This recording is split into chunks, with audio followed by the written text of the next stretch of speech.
Sir, కూటమి ప్రభుత్వం వచ్చి 100 రోజులు అయింది. ఎవరి పని ఆళ్ళు చేసుకుంటూ పోతున్నారు. మనం చూసుకున్నట్టయితే లులు మాల్ అవ్వచ్చు, చాలా కంపెనీస్ కూడా ఆంధ్రప్రదేశ్‌కి రాబోతున్నాయి. ప్రజలందరూ కూడా హ్యాపీగా ఉన్న పరిస్థితి సార్. దాంతో పాటు ఇలాగా చంద్రబాబు నాయుడు గారు అవ్వచ్చు, లేకపోతే పవన్ కళ్యాణ్ గారు వాళ్ళ పద్ధతిలో వాళ్ళు చేసుకుంటూ వెళ్ళిపోతున్నారు. రామానాయుడు గారు లాంటోళ్ళు మిగతా వాళ్ళు కూడా చాలా బాగా పనిచేశారు విపత్కర పరిస్థితుల్లో కూడా. కానీ కొంతమంది ఎమ్మెల్యేలు అధికారం ఉంది కదా అని వార్తల్లో నిలుస్తున్నారు. ప్రజలని దాంతోపాటు ఇలా ప్రతి వివాదాస్పదంగా మారుతున్నారు. ఎందుకంటే ఆదిమూలం గారిని మనం చూసాము. పార్టీ ఏదైనా చేస్తే వాళ్ళని డెఫినెట్లీ వాళ్ళు ఎంతటి స్థానంలో ఉన్నా కానీ వాళ్ళ మీద వేటు తప్పదు అని చెప్పడానికి ఆదిమూలం సంఘటన సార్. కొన్ని చోట్ల మనం తిరువూరు అవ్వచ్చు, మిగతా కొన్ని చోట్ల మనం చూస్తాం ఎమ్మెల్యేలు సరిగ్గా వీళ్ళు ప్రజలకి కోఆర్డినేట్ చేసుకోలేకపోతున్నారనే వాదన ఉంది. చాలామంది దీని మీద కామెంట్స్ వస్తున్నాయి. ఏం చెప్తారు సార్? అంటే మామూలుగా చెప్పడానికి చాలా నీతులు ఉంటాయి. ఆచరించిన వాడే గొప్పవాడు. నీతులు చెప్పడం ఏముంది, నేను చెప్తాను, మీరు చెప్తారు, ఎవరైనా చెప్తారు. కానీ మనం చెప్పిన నీతులకు సంబంధించి మన నడవడికలో దాన్ని ఎంతవరకు ఆచరిస్తున్నాం అనే దాని మీదే మన యొక్క వ్యక్తిత్వం ఉంటుంది. ఇప్పుడు కనకపు సింహాసనం మీద శునకాన్ని కూర్చోబెడితే ఏమవుతుంది? అలాగే రాజకీయ పార్టీల్లో అందరూ ప్రజల కోసం పనిచేసే వాళ్ళు ఉండాలని ఇప్పుడున్న రాజకీయ పార్టీల గురించి మనం మాట్లాడుకుంటే అది అపహాస్యం అవుతుంది. అందరూ సచ్చీలు ఉన్నారు అంటే ఇందుట్లో ఈరోజు రాజకీయం ఒక వ్యాపారంగా మారిన తర్వాత ప్రజల కొరకు ప్రజల చేత ఎన్నుకోబడిన ప్రజాప్రతినిధులు ఉండారు అంటే మాత్రం అది హాస్యాస్పదమే. అందుట్లో మొహమాటమే లేదు. దాంట్లో మనం వేళ మీద లెక్క పెట్టవచ్చు నిజంగా ప్రజాప్రతినిధుల గురించి మనం మాట్లాడుకోవాలి అంటే. ఇప్పుడు ఒక 40 కోట్లు 50 కోట్లు ఖర్చు పెట్టుకుంటున్నటువంటి ఒక శాసనసభ్యుడు ఎవరి కోసం పనిచేస్తాడు? ఎందుకోసం పనిచేస్తాడు చెప్పండి? డెఫినెట్లీ ఎంతో కొంత తెచ్చుకోవాలనుకుంటాడు కదా. మళ్ళీ ఎలక్షన్ కోసం మళ్ళీ ఎన్నికల్లో నిలబడితే ఆయన గెలిపించుకునే ప్రజలు తప్పే. ప్రజలు డబ్బులు తీసుకుంటున్నారు కాబట్టి వాళ్ళ తప్పు వాళ్ళదే. డబ్బులు తీసుకోపోతే అవసరం లేదు కదా. నువ్వు దమాయించి ఏంటి నువ్వు ఎందుకు చేసావని అడగొచ్చు. అవును. ఇప్పుడు దానికి ఒక ప్రామాణికం ఏందంటే దొంగలు ఉంటారు, ఇళ్లలో దొంగతనం చేసుకుంటారు. వాళ్ళ బ్రతుకు తెరువు కోసం కొంతమంది దొంగతనం చేస్తారు. జేబు దొంగలు ఉంటారు, వాళ్ళు బతకడం కోసం చేస్తారు. కానీ గజ దొంగలు బందిపోటు దొంగలు ఉంటారు. వాళ్ళు వీళ్ళకి చాలా వ్యత్యాసం ఉంది. బందిపోటు దొంగలు గజ దొంగలు ఏం చేస్తారు అంటే వాళ్ళు దోచుకొని వెళ్ళేదే కాకుండా అక్కడ ఉన్నాటిని విధ్వంసం చేయటమే కాకుండా అడ్డు వచ్చే వాళ్ళని చంపేస్తారు. జేబు దొంగ మనిషిని చంపడగా. అవును, ఎంతో కొంత తీసుకుని పోతాడు కదా. అంటే ఇక్కడ ఏం జరుగుతుందంటే గత ప్రభుత్వంలో అలాంటి వాళ్ళు ఎక్కువ మంది ఉన్నారు కాబట్టి వాళ్ళు ప్రభుత్వ ఆస్తులనే కాకుండా ప్రజల్ని హింసించారు, చంపేశారు, ప్రజల ఆస్తులను కూడా దోచుకున్నారు కాబట్టి వాళ్ళకి తీవ్రమైన శిక్ష వేశారు ప్రజలు.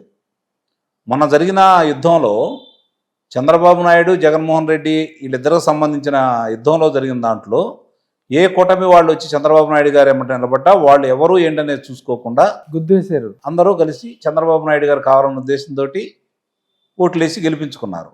ఇక్కడ జరిగింది చంద్రబాబు నాయుడు గారు జగన్మోహన్ రెడ్డికి మధ్య జరిగినటువంటి యుద్ధం అయితే కాదు, ప్రజలకి జగన్మోహన్ రెడ్డికి జరిగినటువంటి యుద్ధం. అందులో ప్రజలు గెలిచారు. ఇది గుర్తుంచుకోవాలి ఇప్పుడు వచ్చిన పాలకులు. లేదంటే మీరు అన్నట్లు శాసనసభ్యులు ఒక సామాన్యుడు కావచ్చు, లేకపోతే డబ్బున్నవాడు కావచ్చు, ఒక వ్యాపారస్తుడు కావచ్చు, ఒక విశ్రాంతి ఉద్యోగి కావచ్చు, శాసనసభ్యుడు కావాలంటే సామాన్య విషయం అయితే కాదు. మరి అలాంటి శాసనసభ్యుడు అయిన తర్వాత ఎంత జాగ్రత్తగా ఉండాలి. 5 సంవత్సరాల తర్వాత మళ్ళీ ఇంకొక 5 సంవత్సరాలు మళ్ళీ శాసనసభ్యుడిగా ఉండాలి అంటే ఆయనకి ఎంత కఠోర శ్రమ చేయాలా, ఎంత క్రమశిక్షణతో ఉండాలా. వీళ్ళు అలా అనుకోవట్లేదు. గతంలో వాళ్ళే చెప్పేవాళ్ళు పలానా చోట ఈ మట్టిని తోముకెళ్ళారు, అవును, పలాని చోట ఇసుకను తీసుకెళ్లారు, పలాని చోట ఇళ్ల స్థలాలు కబ్జా చేశారు, పలాని చోట పేకాటాడిచ్చారు, వాళ్ళే చెప్పేవాళ్ళు. కానీ వాళ్ళే అదే చేస్తున్నారు. తప్పు కదా. కాబట్టి ఇందుట్లో పార్టీ అధికారంలో పార్టీలు మారినాయి, వ్యక్తులు మారారే తప్ప పరిస్థితులు అలాగే ఉన్నాయి. పరిస్థితులు ఇంకా అలానే ఉండే చాలా ప్రాంతాల్లో. ఇది ఒకటి గమనించుకోవాలి. చాలా ప్రాంతాల్లో ఇంకా అలానే ఉండే పరిస్థితులు. దాన్ని ఒక్కసారిగా చంద్రబాబు నాయుడు గారు, పవన్ కళ్యాణ్ గారు మార్చుతారని అయితే నేనే భావించుకున్నా. కానీ వాళ్ళ ఆలోచన పరిధిలో అలాంటి వాళ్ళు వాళ్ళ దృష్టికి వచ్చినప్పుడు హెచ్చరికలు చేస్తూ వినకపోతే పార్టీ నుంచి బయటకు పంపిస్తే మిగిలిన వాళ్ళు అదుపులో ఉంటారు. ఆ విధంగానే అడుగులు వేయాలి ఈ అధినేతలు కూడా. ఇప్పుడు ఈ 100 రోజుల్లోనే చాలామంది మీద ఇలాంటి అభియోగాలు వస్తూ ఉన్నాయి.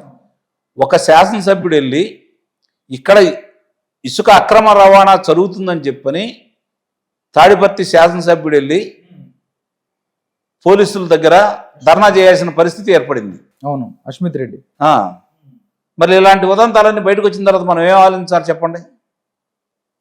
ప్రజలు కోరుకుంది ఇదైతే కాదు కదా. ఇప్పుడు అవన్నీ వాళ్ళు చేశారు కాబట్టి వాళ్ళు పక్కన కూర్చోబెట్టారు. ఇప్పుడు మనం పోలీసులు అవ్వచ్చు కాదు సార్, పోలీసుల్లో కూడా వైసీపీకి సంబంధించిన వాళ్ళు మిగతా వాళ్ళు ఇంకా గ్రిప్ లోనే ఉన్నారు కాబట్టి ఇలాంటి సంఘటనలు జరుగుతున్నాయని కూడా. ఇవన్నీ చేతకాని వాడు చెప్పే మాటలండి, గుర్తుపెట్టుకోండి. చేతకాని వాడు చెప్పే మాటలు. ఆ రోజు వాళ్ళకు అనుకూలంగా పనిచేశారంటే వాళ్ళ చేతులు అధికారం ఉంది కాబట్టి. ఈ రోజు మీరు వాళ్ళు మీకు అనుకూలంగా పనిచేయట్లేదు అంటే మీ చేతకానితనం, మీరు అసమర్థులు. నిస్సందేహంగా.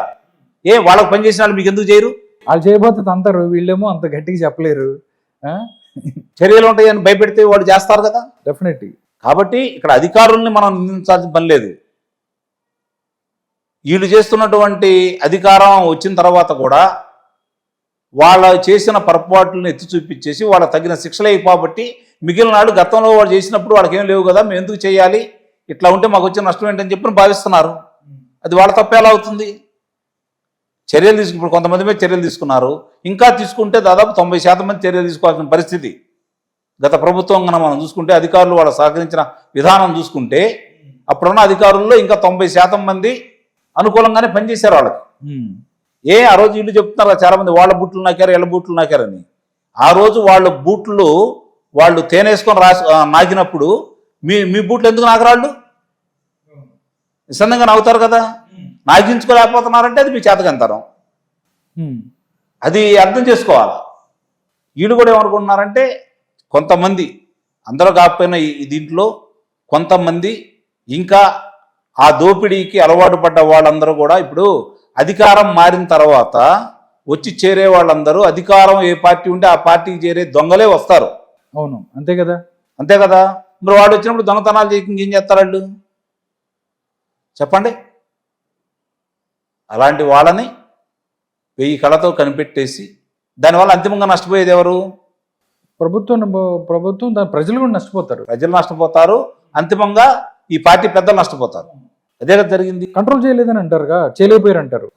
2014 నుంచి 2019 వరకు అధికారం ఇచ్చిన తర్వాత ఎన్నో మంచి కార్యక్రమాలు చేశారు. రాష్ట్రం పురోగమనం సాధించడం కోసం శాయశక్తిలో ప్రయత్నించారు. 90% విజయం సాధించారు. అయినా సరే మీరు చేసినవి చెప్పుకోలేకపోయారు. కొంతమంది శాసనసభ్యులు చేసినటువంటి అకృత్యాలకి ఆంధ్ర రాష్ట్రం బలైపోయింది. చంద్రబాబు నాయుడు గారు ఏం బలైపోవాలా? గుర్తుపెట్టుకోవాల్సింది మీరు. చంద్రబాబు నాయుడు గారు బలైపోవాలా, లోకేష్ బాబు గారు బలైపోవాలా, పవన్ కళ్యాణ్ గారు బలైపోవాలా? ప్రజలు బలైపోయారు.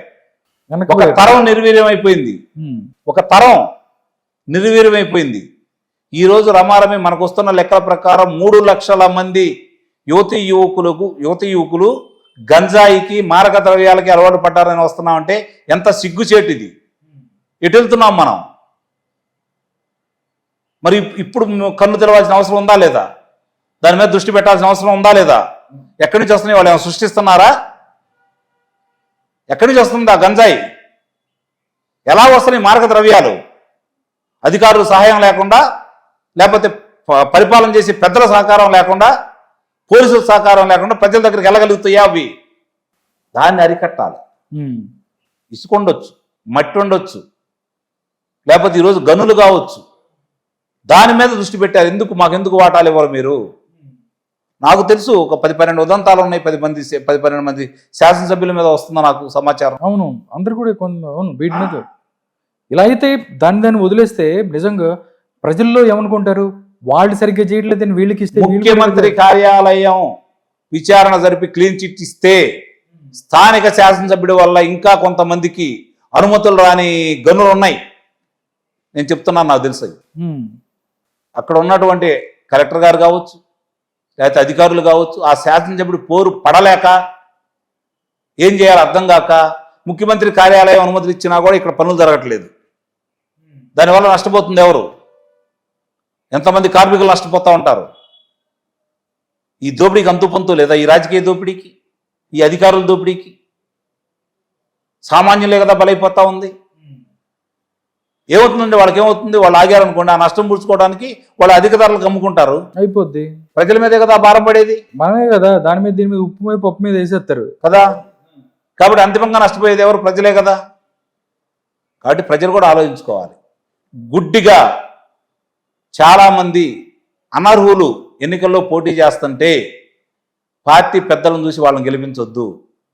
అక్కడ ఉన్నటువంటి స్వతంత్రంగా పోటీ చేసే వాళ్ళు మంచి వాళ్ళని చూసుకొని గెలిపించుకోండి. ఇంత దోపిడీ జరగదు. ఇది ప్రజల చేతుల్లో ఉంది. మీ చేతిలో ఉన్న బ్రహ్మాస్త్రం ఓటనే ఆయుధం.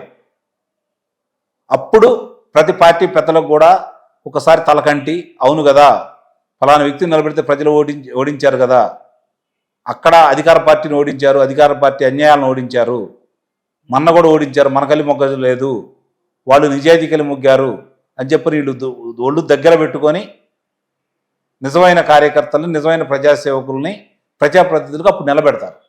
కాబట్టి ప్రజలే దీని మీద నిస్సందేహంగా ప్రజలే ఆలోచించాలి.